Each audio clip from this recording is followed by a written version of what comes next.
ರಂಗಸಮುದ್ರ ಚಿತ್ರ ನೋಡಿದೆ. ಈ ಸಿನಿಮಾದಲ್ಲಿ ನನ್ನ ಕೈಲಿ ಒಂದು ಪಾತ್ರ ಮಾಡಿಸಿದ್ದಾರೆ. ಸಮುದ್ರದಲ್ಲಿ ಯಾವ ಸಮುದ್ರದ ಎಲ್ಲಿ ಬೇರೇನು ಮೀನಿರುತ್ತೆ ಅಂತ ಗೊತ್ತಾಗಲ್ಲ. ಇವತ್ತು ನೋಡಿ ನನಗೆ ಅದು ಖುಷಿ ಆಯಿತು. ಒಳ್ಳೆಯ ಸಿನಿಮಾದಲ್ಲಿ ನಾನು ಇದ್ದೀನಪ್ಪ ಅನ್ನೋದೊಂದು ಸಂತೋಷ ಇದೆ ನನಗೆ. ಸಿನಿಮಾದಲ್ಲಿ ಒಂದು 2-3 ಪಾತ್ರಗಳು ನೋಡಿಬಿಟ್ಟು ನನ್ನನ್ನೇ ಮರ್ತೋದೆ ನನ್ನ ಪಾತ್ರ ಏನು ಅಂತ ನನಗೆ ಜ್ಞಾಪಕ ಇಲ್ಲ.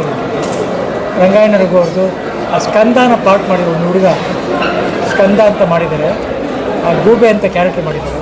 ಇವರು ನೋಡಿಬಿಟ್ಟು ನನಗೆ ಪಾರ್ಟ್ ಮಾಡೋಕ್ಕೆ ಬರಲ್ಲ ಅಂತ ಅನ್ಕೋಬಿಟ್ಟು ಈ ಡೈರೆಕ್ಟ್ರಲ್ಲಿ ಒಂದೇ ಒಂದು ಕೇಳ್ಕೊತೀನಿ, ಸಿನಿಮಾದ ಟೈಟ್ಲಲ್ಲಿ ಮೊದಲು ನನ್ನ ಹೆಸರು ಬರುತ್ತೆ, ನಿಮ್ಮ ಕೈ ಮುಗಿತೀನಿ ಅದನ್ನು ತೆಗೆದುಬಿಟ್ಟು ಮೊದಲು ರಂಗಾಯಣ ರಘು ಹೆಸರು ಹಾಕಿ ನನ್ನ ಕೊನೆಯಲ್ಲಿ ಹಾಕಿ ಅಂತ.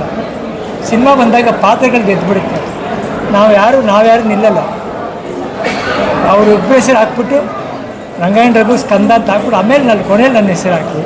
ಸಿನಿಮಾ ಅಷ್ಟು ಅದ್ಭುತವಾಗಿದೆ. ಮನುಷ್ಯ ಸತ್ತ ಮೇಲೂ ಆ್ಯಕ್ಟ್ ಮಾಡೋದನ್ನು ತೋರಿಸ್ಕೊಟ್ಟಿದ್ದಾರೆ ರಂಗಾಯಣ ರಘು. ಸತ್ತ ಮೇಲೆ ಕೂಡ ಆ್ಯಕ್ಟ್ ಮಾಡಿದ್ದಾರೆ ಒಂದು ರೀಲು. ನನಗೆ ತುಂಬ ಇದಾಗ್ಬಿಡ್ತು. ಈ ಸಿನಿಮಾ ನನಗೆ ಒಂದು ಎಮೋಷ್ನಲ್ ಅಟ್ಯಾಚ್ಮೆಂಟ್ ಇದೆ.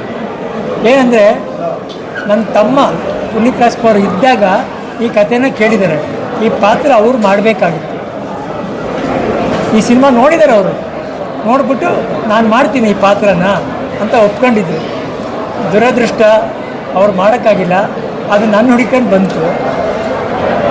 ನನ್ನನ್ನು ಪುನೀತ್ ರಾಜ್ಕುಮಾರ್ಗೆ ಕಂಪೇರ್ ಮಾಡೋಕ್ಕಾಗೋದೇ ಇಲ್ಲ. ಅವರ ಒಂದು ನಗುಗೆ ನಾನು 100 ರಾಘವೇಂದ್ರ ರಾಜ್ಕುಮಾರ್ ಬಂದರೂ ಆಗಲ್ಲ. ಆದರೆ ಈ ಪಾತ್ರಕ್ಕೆ ಎಷ್ಟು ನಾನು ಜಸ್ಟಿಫೈ ಮಾಡಿ ಸಲ್ಲಿಸಿದ್ದೀನಿ ಗೊತ್ತಿಲ್ಲ. ಅದು ಡೈರೆಕ್ಟ್ ಮಾಡಿಸಿದ್ದಾರೆ. ಪಾತ್ರ ತೂಕವಾಗಿದೆ. ನಾನು ಹೇಗೆ ಮಾಡಿದ್ದೀನಿ ಗೊತ್ತಿಲ್ಲ.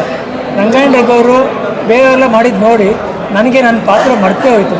ನಾನೊಬ್ಬ ನಟ ಅನ್ನೋದೇ ಮರ್ತೋಗ್ಬಿಟ್ಟೆ. ಕಲಿಬೇಕಾಗಿರೋದು ತುಂಬ ಇದೆ.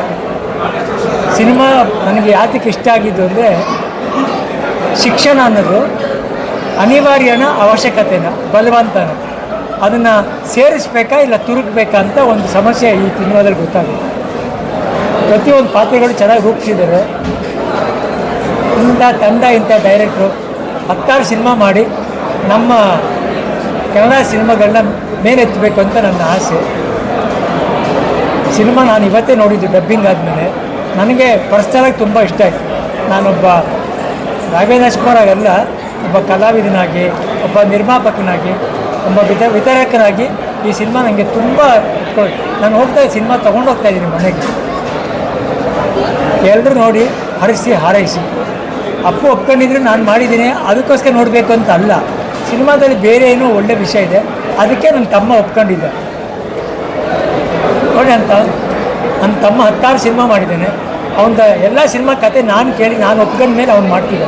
ಈ ಸಿನಿಮಾ ನನಗೆ ಗೊತ್ತಿರುತ್ತೆ, ಅವನು ಕೇಳಿದ್ದಾನೆ, ನನಗೆ ಬಂದಿದೆ ಈ ಸಿನಿಮಾ. ಇದೊಂದು ಎಮೋಷ್ನಲ್ ಅಟ್ಯಾಚ್ಮೆಂಟ್. ನಾನಿರೋವರೆಗೂ ಈ ಸಿನಿಮಾ ಮರೆಯೋದಿಲ್ಲ. ರಂಗಸಮುದ್ರ ಚೆನ್ನಾಗಿ ಬಂದಿದೆ. ಇಡೀ ತಂಡಕ್ಕೆ ಒಳ್ಳೆಯದಾಗಲಿ. ನೀವೆಲ್ಲ ಹರಿಸಿ ಆಶೀರ್ವಾದ ಮಾಡಿ. ನನ್ನ ಬೇಡಿಕೆ, ನನ್ನ ಪ್ರಾರ್ಥನೆ.